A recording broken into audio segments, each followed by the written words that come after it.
Welcome to the Big Life Podcast, where dreams aren't just imagined, they're built brick by brick, belief by belief. Hosted by Neal Oates Jr. and Robin Lewis, this show is your invitation to discover your amazing capabilities, invest in your growth, and unleash your potential in ways you've only dreamed of.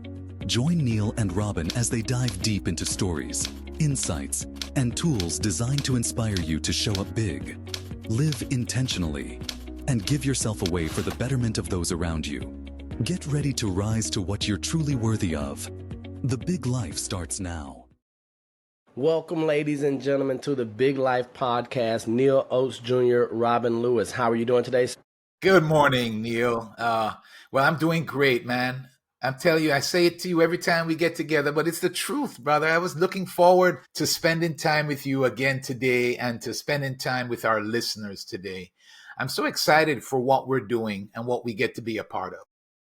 As am I. And so we were so excited last episode as we were in High Road Leadership by Dr. John C. Maxwell that we did not finish our topic, but that's not a bad thing. We're on the idea of develop emotional capacity, especially for leaders. And so we're going to continue that in this episode. So if you were with us last episode, we're going to give you a refresher. But for those of you who are joining us on this episode here of part 2 of Develop Emotional Capacity, I want to encourage you to go back and listen to that one, get a good foundation. But the whole idea of emotional capacity is going to be able to, or the ability to respond to adversity, failure, criticism, and pressure in positive ways. So we know that we're all dealing with adversity, failure, criticism, and pressure, but are we going to respond in positive ways? That's that emotional capacity. And then we discussed 3 of the ideas or 3 of the ways that we can increase our emotional capacity. The first one is to refuse to see yourself as a victim.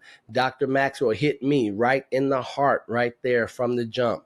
The second one was, let me get here. Control your emotions and process them quickly. And then the third one, where we closed out last week, was keep short accounts, keep a short memory of the wrongs. And so Robin and I were able to have some spirited conversation, some insightful conversation, and some vulnerable moments as we looked back. And we did not want to cheat you all as our audience, but we also didn't want to cheat ourselves from learning and growing as we share through this thing. Mr. Robin Lewis. Number 4, put other people's opinions in perspective. I will say, we know that everyone has an opinion. They're a lot like yesterday's, right? So everyone has a yesterday. Everyone has an opinion. We listen to other people's opinions. They are valuable. They are important, but we have to keep them in the proper perspective. As we continue, Robin, I want to look at this next portion here. Put other people's opinions in perspective. And I want 2 viewpoints. One, what you're reading and seeing from Dr. Maxwell's perspective in the book. But I really want to know about Robin Lewis and his experience in life, business, when it comes to putting other people's opinions in perspective.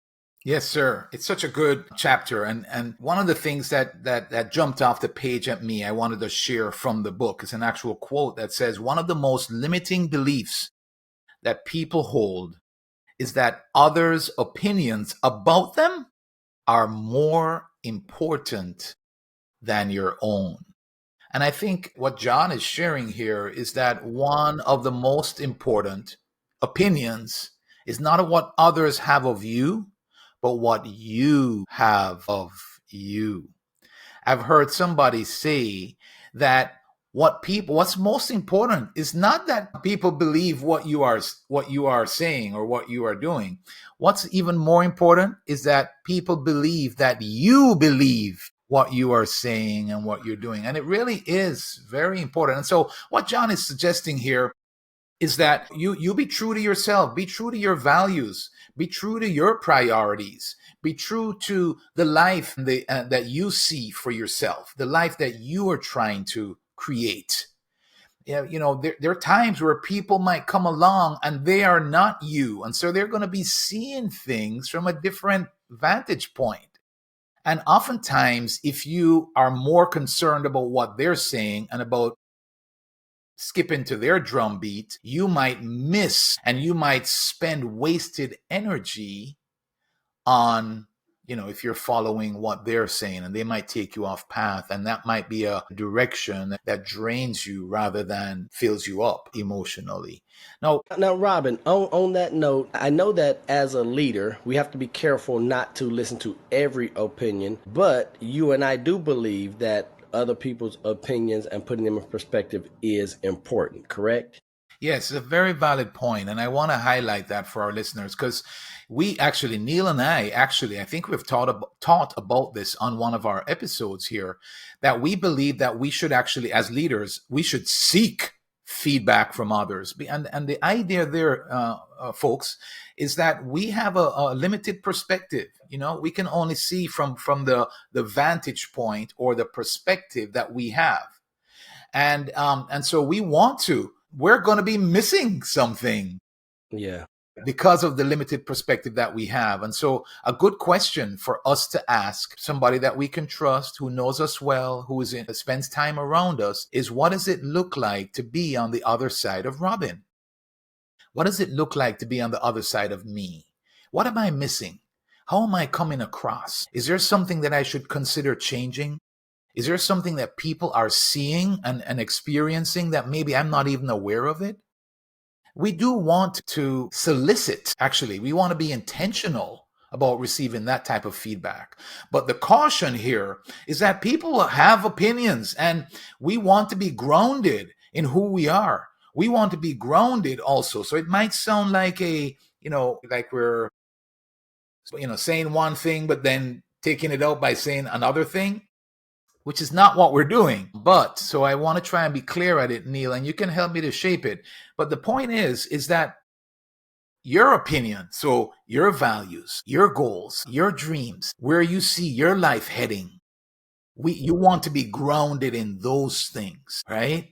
And if we're not careful, people can come along, and because we do or say something that is leading us in that direction, but it differs from what they think that we should be doing or the direction that they think we should be going, we want to be careful to put that in perspective and be grounded in who we are and what we are about. And so I love that here in the moment. I know Dr. Maxwell has 4 things that he walks through and how he makes sure that he keeps other people's opinions in perspective. What I want to know, Robin, in your life, is this something easy for you to do, or is this a challenge? Because I will say, when I was young, this was a big challenge for me because I was not like the other people. I was a nerd. And I was a proud nerd too. So much so I've told you that I used to, like, my hero was Steve Urkel, not Jaleel White. I used to like dressing up like Steve Urkel, having the suspenders on and the glasses and the high water pants, because as a bookworm, that was the biggest, best nerd geek that I have seen. And so I'm like, man, I aspire to be him. What I didn't realize was that it was not cool to be smart, right? It was not cool to be geeky and nerdy. And so after a while, I started placing the opinions of others in a different view. I viewed it like, oh my gosh, I'm not right. I'm wrong. I shouldn't believe this. I shouldn't enjoy reading. I shouldn't enjoy exploring. I need to be cool and smug and all this. So it was a challenge early on. But fortunately, I had people in my life, my mom, my dad, teachers, uncles, to speak into my life and encourage me and say, hey, let's keep those opinions in perspective. Everyone has one, but this is who you are. These are the values that you hold true to. So as I've grown and then continuing to have that, what I call my board of directors in my life, my dirty dozen, has really helped me keep those opinions of others in proper perspective. What about you, sir? Sir, I definitely struggled with it a lot more earlier in my life as well, and I've shared some stories on here on our podcast before, so I won't get too much into that today.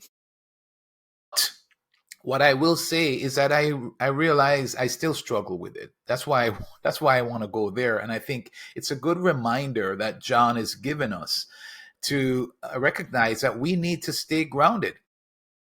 Just last year, it was about a year ago, actually. It was January or February that I was in Jamaica, and I was driving. I rented a car and I was driving. And, driving in Jamaica, you're driving on the left side, not on the right side. And I guess you've done it before. No, I have not. It's just that, so me, when I listen to you and I'm already picturing, first you say we're driving on the other side. I'm like, okay, this has got to be a good one because we're on the Yes. wrong side, even though it's the right side already. Let's go, sir.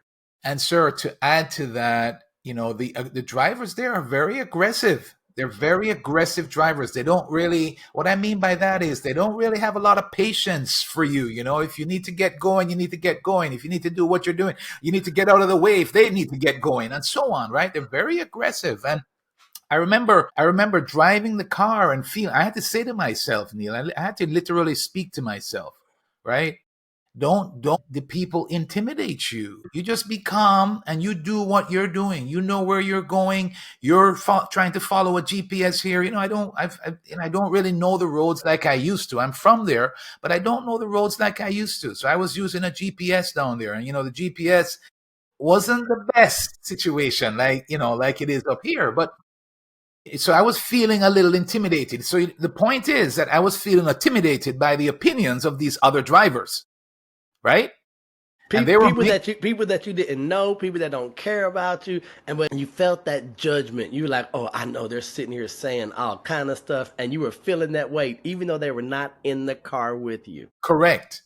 And I was being intimidated by it. That's the reality. So I had to stop and keep their opinions, the perspective of their opinions on what I was about and what I was doing in driving that car. And I use that simple example because, yes, it can very easily happen. There are times, so I recognized it when I said, boy, imagine that. You still really do struggle with what people think about you. You still struggle with it, Rob. And so the point that I'm sharing with you, Neil, is that it's a good reminder for all of us to, people are going to have their opinions, and we have to keep it in the proper perspective. And in a case like that, it was causing my driving to be even worse because I was allowing myself to be intimidated. And now I'm nervous, and now and so it affected my ability to drive properly. So Indeed. yeah, and so the point is that I think it can show up in all different ways in our lives, and that we have to be mindful when it comes to emotional capacity. That like in my case with the driving, that took my energy, that took my emotional energy. It sapped my energy because I'm thinking about what they're thinking about me as I'm Right. driving. Now, so in leadership, if we're not careful, we can focus too much on being a people pleaser, right? Yeah, And so this is where Dr. Maxwell says that he had a goal. He was determined to stop being a people pleaser and start being a principled leader. yeah, Right. So he's no longer going to focus on pleasing people, but to lead based on principles. And so he has some specific steps that he took here. I think that all of us can use and can learn from one. And so I'm just going to read the 4 steps that he had. And then if we want to discuss those, let's go ahead and feel free to do so. The first one was, I placed my values ahead of the people I wanted to please. Number 2, I thought more about looking forward than looking backward. Ouch. I found new models to emulate. And then I moved away from people who were holding me back. So all of those are difficult things to do, to place our values ahead of the people that we want to please. I know that you and I are values driven people. Make sure that we have, especially when it comes to leadership and just our lives, make sure that we lead based on values, not emotions. Make sure we have principles that we are led by. I thought more about looking forward than looking backward. You're talking about the car. And this is where we've heard it so many times, the windshield versus the rearview mirror, right? But looking back can cause us to make people's opinions bigger than they really are, more important than they really are, and it can get us off track as leaders. And then I found new models to emulate. As leaders, when we want to have principles that lead us, we might have to find some new models. What got us here is the saying, won't get us there. We might have to find a new, different, better way. And if we are intentional about that, and if we're self aware, that's going to be important. But then here's this last one. I moved away from people who are holding me back. And as a leader, as a human being, as good people, we have to understand that there are going to be times when we are going to have to move away from some people, some circumstances, some environments, and that does not make you a bad person, right? We talk about things getting in here, and if, especially the opinions of those that will be left behind, they will do everything they can to make us feel as if we are a bad person, but we are going to have to move away at some times. My friend Fremo has a saying that he has been quoting for quite some time. And he says, I can't drag you to greatness. Right. And so if you don't want to be great, don't matter how much I want you to be great, I cannot drag you to greatness. And so that has been our mantra for, I would say, I know for 2025, because we're going toward greatness. And anytime one of us look at each other and be like, man, I'm tired. And he's like, hey, I can't drag you to greatness. I'm like, okay, well, dang, that's a good, and you talk about having those people in your life that you can glean the right perspective from. And he's saying, I can't drag you to greatness. What I'm hearing is, hey, man, suck it up. You're really stinking right now. Right. And so in a positive way. So I don't know if you want to share on any of those four things that Dr. Maxwell shared there, Robin. I think you said them all very well. I will say to you the one about, maybe having to cut some relationships in your life. Sometimes, listeners, we can feel bad about that, or people can make us feel guilty because now, all of a sudden, what? You're better than me? That we might even actually hear that, and sometimes, we have to make those tough decisions. And it's not that we don't love the people anymore. John is not suggesting, Neal is not suggesting that we don't love the people anymore. But we can still love people, but they might not be in our inner circle anymore. We might not be moving with them like we used to. Mm-hmm. Because it does have an effect on us. It can bring us down. Show me your company, I'll show you who you are, right? Your net worth is the average of your network. And so it's the critical point here that it goes even beyond just emotional capacity. It feeds into our capacity to live into our potential. We need to be very intentional about the people that we keep around us, especially those that are close to us. And so I am with you and just wanted to share those few points here, but we can go to the next one. All right. So this is, I'm telling you, and so every time we say, oh, well, this is the one, I like this. And then, my favorite is coming up. And so I think that as I was getting ready to say this one here is a special one, I think it's important for us as leaders, as individuals, as husbands, wives, friends, for us to take all of it and then do that assessment and say, well, where am I struggling? Where am I strong? Where do I need help? Where can I help others on their leadership journey? Because I might be really good at the keeping other people's opinions in perspective, but I might not be so good at not making myself a victim. And that's why Robin and I are encouraging you to do the big life in community, because it makes all the difference. Now, this one, understand the difference between a problem and a fact of life. Now, this is the one that I don't like, right? Because sometimes I want to turn a fact of life into a problem. And the reality is, no, that's the way life is. That's just a fact of life. It's not a problem. And then sometimes when I'm really feeling like the victim, I want to turn a problem into a fact of life. And it's like, no. This is a problem. We can address it. We can overcome it. That is not the way it's always going to be. So, Robin, I'm excited to hear your perspective on this one, sir.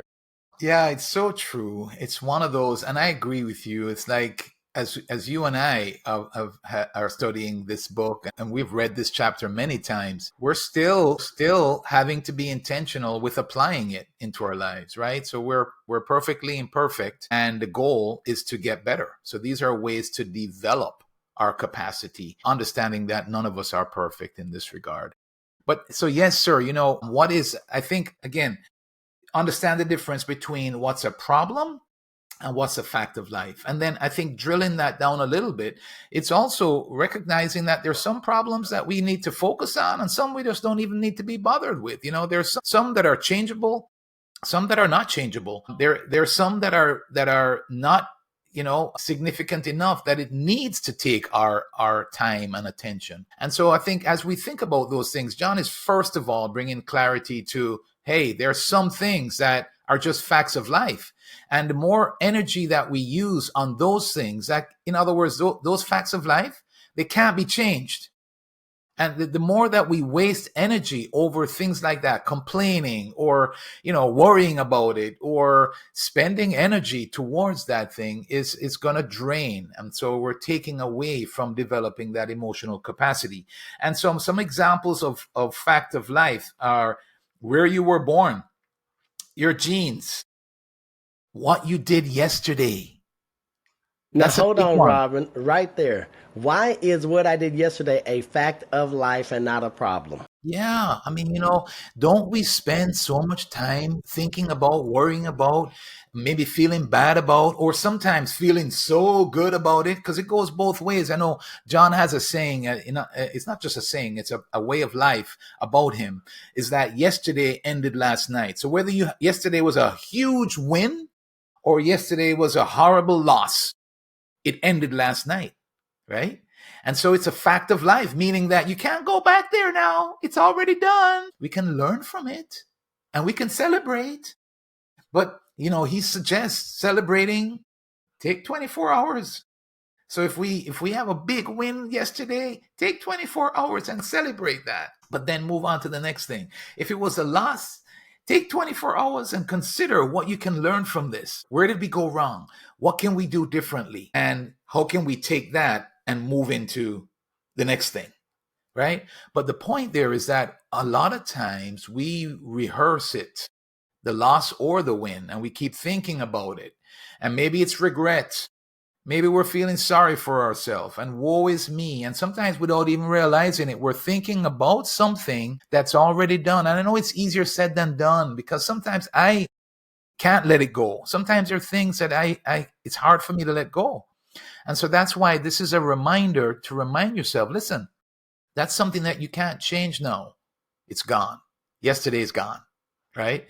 And it's like you were talking about with the looking through the windscreen, the front windscreen, or the rear view mirror, right? If we're looking in the rear view mirror, looking at what happened yesterday or the day before or the day before, and we're staying on it, we're using our emotional capacity up that we actually then won't have to deal with today's issues, right? We can think about scriptures that talk about that, right, Neal? Absolutely. So, Robin, on that idea, talking about there are things where we put our energy that we shouldn't even put any energy or thought at all. I have the serenity prayer tattooed on my forearm, right? So God grant me, absolutely, right here, right? So God grant me the serenity to accept the things I cannot change, the courage to change the things I can, and the wisdom to know the difference. The wisdom to know the difference between a problem and a fact of life. A problem that I can do something about, and that which I can do nothing about. And so there are times when I'm dressed to the nines and I have my long sleeves and my bow tie on, and I'm going through life, and then something happens, and then all of a sudden I find myself, my mental energy, my physical disposition, worrying and being concerned with something. I have to take off my French cuffs, my cufflinks, roll my sleeves up, and just walk around with my sleeves at 3/4 length, just as a visual reminder that, hey, you got to have the wisdom to know the difference. Hey, the things you can't change, accept it. Those you can, do something about it. What you can't, we're not going to worry about. Yes, I'm with you, sir. Right on. So it's little things like what other people say or do, right? That's a fact of life. We can't do anything about that. The weather. How many times have we allowed the weather to get in the way of what we do, right, Neal? Hey We Robin, can't change we that. wake up excited. We have plans and we've got high energy. And then we see one dark cloud. Like, and then here's what's wild. Not only can we do nothing about it, we start blaming God. And we like, man, it had to rain today. And now all of a sudden, the same excitement, we're going to be with the same people doing the same things, but something as fickle as the weather and just a few clouds changes everything, changes all of this right here. Exactly. That is the point. So well. The stock market, right? Death, and I don't mean to make light of that, right? Because we grieve when death represents a loss on this side of eternity that cannot be filled, right? However, we can't go back there. That's the point. And so we have to be able to know the difference between the two. And easier said than done sometimes, folks. But these are things that we can do to help us to develop the emotional capacity that we need to be able to lead on the high road. And so that's it's a not we're not being insensitive, and we're not saying to you that we have it conquered.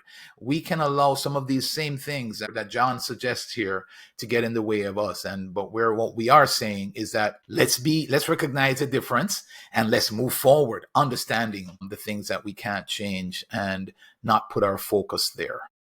Now, as we are moving forward and not putting our focus on the wrong things, many times we put our focus on being comfortable as Yeah, leaders, right? yeah, yeah. And comfort means that we're going to get rid of all the people who have the wrong opinions of us. We're going to make sure that if someone makes us feel like a victim, that they're out of here. We're going to do everything we can to be comfortable in leadership. But a key to developing emotional capacity is becoming comfortable with discomfort. Why? Yeah, because with a leader, we're going to be moving forward. We're going to be doing new things. We're going to be stepping into new directions. But Robin, can't I move forward along the known path? Can't I move forward within the confines of my comfort zone? Can't I just do what we've always done? I could Right. still have the title of a leader, and I could just lead us in circles. Doesn't that work? I know. I don't know why you lead me down these paths, man. Like even just right, folks. You heard what he just said. Even just listening to it, we're saying, "Come on, Neil, come on." It just doesn't happen, right? I mean, the point is that we never arrive. Yes, what happens when we get complacent like that is that we actually start falling backwards. Right? The truth is that things are changing every single day. And if we're not moving forward and changing with it, we're actually going to be losing ground. We're not even just staying ground. We're actually going to be losing ground. And so as leaders, we're stepping into the new. Anything that we're stepping into like that is going to be uncomfortable. Right? So Robin, not only uncomfortable, I do want to read this quote from Betty Bender in Yes. the book. So you Yes. talk about being uncomfortable. We could deal with discomfort, right? Yeah. A Yeah. little bit, but here's what Betty Bender said. Anything I've ever done that ultimately was worthwhile initially scared me to death. Yeah. Yeah. What? So it Yeah. scared her to death, but then she said, anything that she ever did that was ultimately worthwhile, initially it scared her, but she found a reason. She found the stuff to continue to go on. So she became comfortable with discomfort. Let's keep going, sir. Go ahead. Yeah. Jack Canfield says that everything worthwhile is on the other side of fear. And Neal, that's why I commend you. Your book is out. It's doing well. You were uncomfortable. That was uncomfortable, right? Scared me to death. Scared you to death. And anything, folks, anything that you and I that's worthwhile that we're stepping into is going to be fearful. And that's going to be discomfort. It's going to be uncomfortable. It's going to be hard.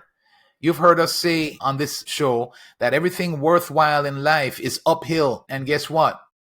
It's uphill all the way. And so what John is suggesting here is to become comfortable with discomfort, to recognize that that's a part of it. In other words, I love this quote in the book too. It's a little it's not a quote. I'm going to read it, Neal. It's my friend Greg Smith, a business person and lifelong martial artist, told me something that Ted Wong, a top student of Bruce Lee, used to ask his students. So you get the picture. These are martial arts people. Bruce Lee, the famous martial arts person and actor. So Ted Wong, a top student of Bruce Lee, a student would say, of Bruce Lee, used to ask his students, what is the process of walking? What is the process of walking? Inevitably, a student would say, putting your foot out in front of you. No, Sifu Wang would say. If you only put your foot in front of you, you do not move. In order to move, you must throw yourself off balance. Your foot just catches you fall. Your foot just catches your fall. I butchered reading that, didn't I? But folks, you get the point. Even walking, as a kid, we start walking, we when we take a step, we're fearful we could fall. And usually what happens is we do fall and we fall enough until we get to a place where we learn how to place our foot and, what timing and, where to put it and all that stuff, that we actually keep our balance. And so when we're learning to walk, we're actually being comfortable with being uncomfortable. And so that's what I love that quote, because that's what we're talking about. As we are stepping, as we are learning to walk, as we are learning to how to use social media, as we are learning to lead, as we're learning to confront, have a tough conversation with somebody that we're leading, that we're trying to challenge and help them to get better. As we are setting bigger goals and higher goals, and as we are learning to speak in public, and as we just fill in the blank here, as we are doing things as leaders, we're going to be uncomfortable. We're going to be taking a step where we might be off balance for a moment. But as we take those steps, so we have to be comfortable with being uncomfortable. I love the idea. And so, yeah. And so in here, of course, us being here in South Florida, we have to give an ode to the Miami Heat, even if we are not Heat fans. I'm a Boston Celtics fan, go Big Green. But in here, Dr. Maxwell, he mentions Miami Heat president Pat Riley. And Pat Riley says, complacency is the last hurdle any winner, any team must overcome before attaining potential greatness. Complacency is the success disease. It takes root when you're feeling good about who you are and what you have achieved. And so if we are not careful, we can look back and say, hey, we've done pretty good. We're at the top of our game. Look, we got the Leadership of the Year award. Our company, our division has broken records. Yeah, this feels good. Let's just sit atop this mountain for maybe a little bit too long. And then the next thing you know, you will have the success disease and we'll find ourselves having to crawl our way out of a deeper hole. So we do want to make sure that we are always in the process of becoming comfortable with discomfort so that we can move ahead. And here's the one. So we have two left, Robin. Keep growing your capacity so it's always greater than your responsibilities. Yeah. So I want you to share here, but then, well, first, no, before you even go, I want to ask, how do we even know how to keep growing our capacity? Because it says we have to make sure that if this is our capacity, we can never let our responsibilities catch up or exceed our capacity, because that's when we're going to be in over our heads. So how do we go about growing our capacity so it's always greater than our responsibilities? It's a great principle. I think even from a business, those of you who are business owners, think about it in terms of even your business and your people and your resources, right? If you have more requirement on, selling your products or producing whatever it is that you do, right? You have more requests coming in than what you can handle. Something is going to give. That's going to create a problem. And so as a business, you want to make sure that as you are growing and before you grow, you want to anticipate that growth and make sure that you have the resources, the wherewithal to be able to handle the load that is coming, right? So that means having the proper amount of staffing. That means having the proper systems and processes in place and so on, having clarity about what it means to work at your place, the values and so on. Those things are some of the responsibilities that you have and will put a limit, on the capacity that you have as well to deliver. So, but John is talking about that in our lives too as leaders, understanding that we can take on more responsibilities than one we have the capacity to be able to deliver. You ever been there, Neil? I know I have, right? Absolutely, absolutely. Well, way more times than I want to admit. Yes. And so I think our listeners can relate to that. So let's dive into some of the things that he suggests here. One of the things is about how do you manage your responsibilities? And so one of the things he suggested three, establish better boundaries. So have clarity about what it is that you say no to. Have clarity about what you allow, that your responsibilities that you take on. It's very easy. And in fact, if you want something, you've ever heard the saying, if you want something done, you ask a busy person, right?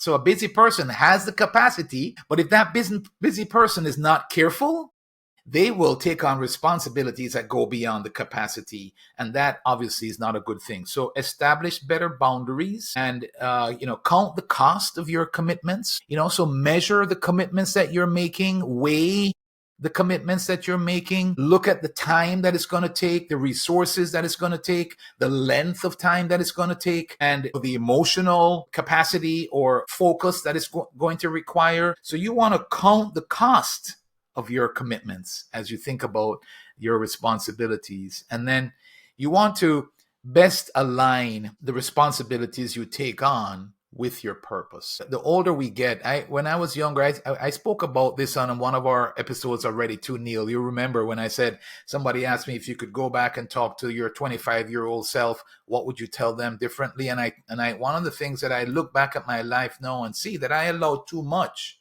on my plate. I would be more focused. I would be more intentional. I would try to be focused on doing the things that fed into my purpose here in life. And so you want to try your best to align your responsibilities. I love John Maxwell from way back when. He shared something to me when I was kind of growing up in my business and leadership world. He said, I am worthless in many things. I only do 4 things. And, recently I heard him talk and he said, Margaret is saying, really, it's only 3 now. Margaret is his wife. And the fact is, he's not kidding.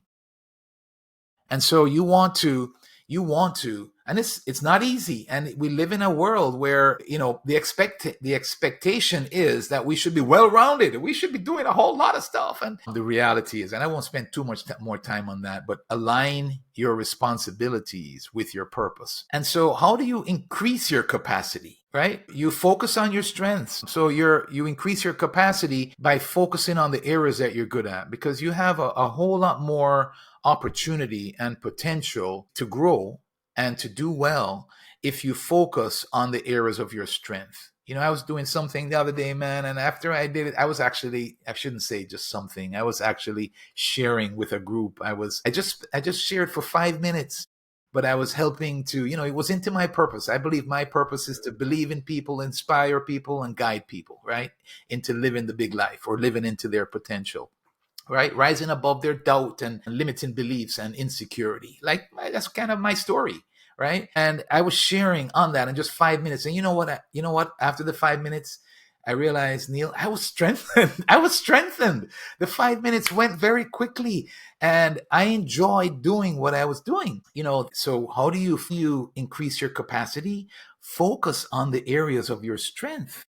You'll have a whole lot more potential there. So Robin, really quickly, I know there are 2 schools where one is going to say focus on your strength. The other side says, well, you got to focus on your weaknesses and make your weaknesses a little stronger. And so I'm with you. I'm with Dr. Maxwell. I believe that we all have innate strengths, weaknesses, talents, skills, and that's where our energy should be directed, because if we do that, if we're enjoying that, and if we're seeing our strengths strengthened, then we're going to be more inclined to put more energy into growing, into developing, learning, and getting better. But if we devote our time, energy, attention on those things we're not so good at, right? And then we see minimal improvement, because if we're not good at it, we're going to, trust me, we're going to be telling ourselves, well, you're not that good at this thing. And then we'll find ourselves in a downward spiral. So I'm actually loving the idea of focusing on our strengths. Let's put more energy, more attention to flow in those areas where we already have some level of skill and talent.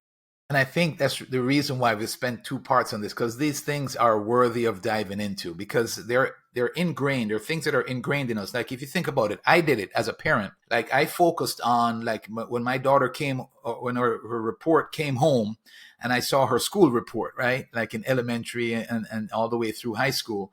What we do as parents is we tend to focus on the grades that weren't so good, right? You should try to do better in this one. What can you do differently, right? To bring that D up or to bring that C up.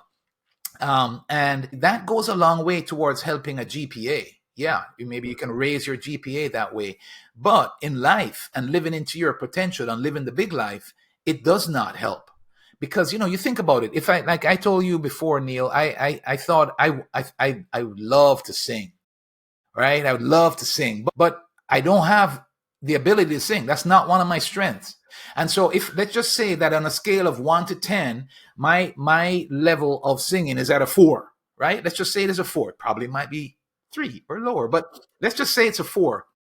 And I go and I get voice lessons and I do all that I can, and I'm doing all that I can to increase that, to get better as a singer. The chances are that I might maybe raise that to a 5.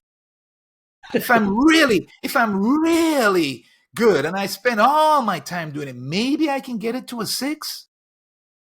But the point is that a 6 is not going to really do much for me, right? In terms of my singing and making an impact with my singing.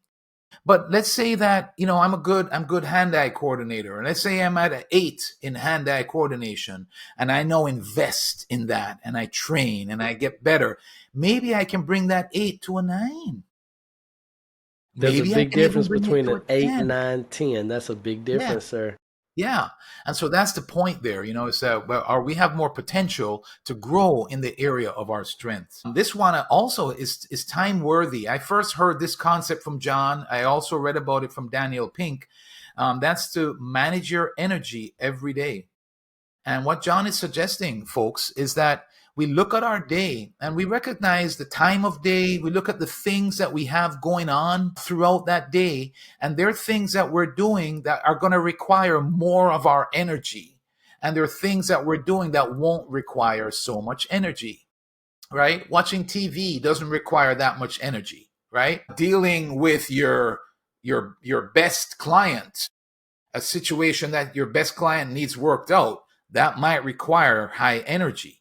And so you're looking at your day and you're managing your energy accordingly, because we don't have enough energy to go so much. Our energy can only go so much throughout our day. If we waste our energy focusing on, using my example, watching TV, and we use up our energy to the point where by the time we get to meeting with our client, we don't have the energy anymore, then that you can see where that could be a problem. Likewise, if he's also suggesting in terms of managing our energy is to examine yourself and see when you have the best energy in terms of the time of the day, and try to put the items that need that high energy in that time of day. And so if you have high energy in the morning, then you probably want to set your high energy tasks for that day in the morning, so you can give it your best energy. If you're high energy in the day, in the middle of the day, or high energy in the night, you want to try to put your high priority items in the areas of your high energy. So you're managing your energy in terms of the time of day, and you're trying to put the higher priority items that require your full energy during those times. And then you also want to look at your day and manage your energy from the vantage point of saving your energy for those items. Yeah. So it's a very interesting concept that the more that we can do that is the more. I heard somebody say the other day, it's just this week, if you hear the concept that, in order to live the big life, you have to work hard. And, they were challenging that. That's not necessarily true. A part of it is working smart. And so a part of working smart is learning how to manage your energy and where to put it. So somebody, for example, if they are focusing their energy on just this one task that they have to do today, and they give that task their best energy, best of themselves, that one task can actually make the difference in the results that they experience in their lives. And I think that's the point that they were making. Your thoughts? And so that's also talking about managing our energy. That's why we always record the Big Life podcast in the morning, right? This is important. We want to make sure that we're showing up and delivering energetically, that we have clear focus here, that this is a high priority for us. So it has been a point whenever we get on camera or whenever we finish recording an episode that we're scheduling our next one. And typically that's going to be in the morning for this reason, so that we can make sure that we have our energy up and that we can build our days around that. So I 100% agree. Now, this next one might be a challenge for the leaders, the strivers, the achievers, those who are trying to live the big life, to take over the world, because it means that I have to put myself as a priority, Robin. And so, Dr. Maxwell, as we talk about develop emotional capacity, number 8 is make caring for yourself a priority. And I will say, that oftentimes I wore it as a badge of honor, that I would kill myself to help other people. I would put myself in situations that were detrimental to me physically, emotionally, spiritually, because I want to be a Captain America or Superman or super husband, super dad, super leader, boss, and save the day for everyone. But then I realized that there was a flaw in my thinking. And it goes back to, the whole saying is that you are the captain of your ship, and so that everyone else is just a passenger. And so if the ship goes down, things, the captain's supposed to stay with the ship and everyone else gets in the life raft. And I started realizing I didn't even think that I'm the captain of the ship. I am the ship itself, meaning that if the captain wanted to abandon ship, he could. But if I go down, I go down. And everyone that's on my ship goes down with me. And so I think that as I'm asking myself, am I making caring for myself a priority? If not, I cannot develop emotional capacity. What are your thoughts, Robin? Yeah, it just makes sense. I think the more that we stop, I think it's reflection. This is one of the reasons, to our listeners, why I would suggest to you that reading is a good thing, because he's sharing a thought here that it's not necessarily rocket science. It's not a thought that maybe we haven't even considered. But if a lot of times it's not in the front of our mind, we're not mindful of it. And so reading this helps us to be more mindful of this truth. You can only give what you have. And so if you're not taking care of what you have, you're not going to be able to give. And, the quote here from Parker Palmer in this chapter said, self-care is never a selfish act. It is simply stewardship of the only gift that I have, the gift I was put on earth to offer others. Anytime we can listen to true self and give the care it requires, we do it not only for ourselves, but for the many others whose lives we touch. So we do it for our kids. We do it for our spouse. We do it for our team members. We do it for our neighbors. We do it for our community. We do it for our world. I believe that we're all connected, and the better we take care of ourselves is the better we're going to be able to help the world, really, right? But it starts right at home. Right, with our family. So again, he has a few things here, and it's funny, Neal. He puts this number 8 as the last. When we think about developing emotional capacity, I think probably most of us, I would have gone here first. That's what you think about when you think about that, taking care of yourself. And the point is, all the other seven actually do help take care of ourselves too. And it's things that we don't actually think about. These in number 8, we probably think about more. The other ones that we already discussed, we probably don't think about those that much. And what happens is, though, we're managing our emotions as we manage those things that we spoke about. We're giving ourselves more capacity to be able to serve those around us. And so So he has Robin, but 4. before you jump on those four, he does say something, and I think that it's important for the audience, our listeners, to hear. He says we must be intentional about rebuilding our energy reserves, right? So as you go into these four steps, these four ideas of focus, these four areas, I want us to know that it requires a level of intentionality. The bigger, the more you lead, the more high road leadership that you want to take, the more intentional you're going to have to be about caring for yourself. Go ahead, Robin.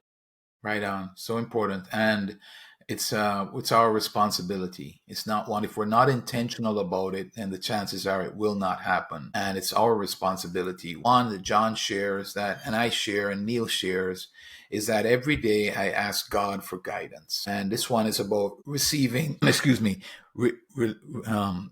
from spiritual nourishment. We're not in this by ourselves. And we That's a have. relief. So the idea is that we have God who's on our side to help us, right? If we're struggling with something, we don't have to struggle with it on our own. The God that Neal and I believe is the creator of the heavens and the earth. I've heard people refer to the God, the grand overall designer of things, the God that I looked up to when I was a teenager, and saying, if you made all of this, then surely you have the wherewithal, the capability, the power of revealing yourself to me. And he does, and he has, and he continues. And so one of the ways that we can take care of ourselves is to strengthen our relationship with him and seek guidance from him. Another way is to receive emotional energy. And we get emotional energy by spending time with the people that I love. And so we want to make the time for that. We want to take care of ourselves by spending time with the people I love. As I spend time with the people I love, I get revived. Recently we have a new addition to the family, a grandson, and I can't tell you how special it is to see the joy of my daughter as a mom, that this son has brought to her life, her and her husband, and the joy that it brings to Edna and my wife, and the joy that it brings to me. And spending time with this little boy and this family is very re-energizing. And so that's what John is suggesting. And then the other thought there regarding relational energy is in investing time in people who value growth. Like I shared earlier on, we're energized, both Neal and I imagine you as leaders, you're energized as you actually invest time in helping others to grow, helping others to believe in themselves and to invest in themselves and to give themselves away and so on. And the next one is anything to say there, Neal, before we go on, or you want to take the next one? Nah, so let me go ahead and take this next one. Yes. Another area that Dr. Maxwell says, and he says it sort of tongue in cheek, but maintaining physical health. And so he says in here, you might not guess it from looking at me, but I do work on my physical health. So he's rarely sick. He makes it his goal to swim for 30 minutes every day, and he's working at getting or eating better. And so that's one of his challenges. But the whole idea of us taking care of ourselves, we have to take care of this physical vessel that we have until there are new creations or advancements in technology. As far as we know, this is the only body that we're going to get on this side of eternity. So we have to make sure that it is functional, operational, that it can do what's necessary for us to live the big life, for us to be those high road leaders. And if not, so me having at the age of 40, having a hip replacement, having to deal with a compound fracture in the leg and having to have extensive surgery, what I do is I value health more than anything else that's material or physical. Now, we of course, we've got the spiritual relationship with God, but when it comes to health, I understand, I have a great appreciation for it. And so therefore, I must take care of this body that we have, putting the right things in, making sure that I'm moving it the right amount of time, the prescribed number of minutes, getting my heart rate up. And I think that there's something exciting about making physical gains, whatever your physical gains are. Maybe it's going to be walking for 10, 20 minutes. Maybe it's going to be pushing or moving a certain amount of weight. Maybe it's just hanging with people that you like in an outside environment, doing something active. But once you maintain your physical health, that is important in caring for yourself, us on the road to developing that emotional capacity. Right on. Well said. We have, a friend of mine used to say, nobody ever forced me to put whatever I put in my mouth, right? I'm the one that has to take responsibility for that. And promoting mental growth is the last one that he mentioned, and we've talked about this before. The only guarantee for a better tomorrow is personal growth today. And so we have to grow our capacity, our mental capacity, and we grow our mental capacity by, hopefully we're challenging you and helping you to grow right here on this podcast. We're doing that through reading and thinking and asking ourselves questions and challenging ourselves, learning new perspectives. And so wow, that kind of covers this chapter, Neal. Good stuff, man. Yeah, the whole essence of high road leadership is serving people and giving your best to them. And that's possible only if you have something to give and you possess the capacity to give it. And so that's what we're talking about, So that's why leadership is not about position.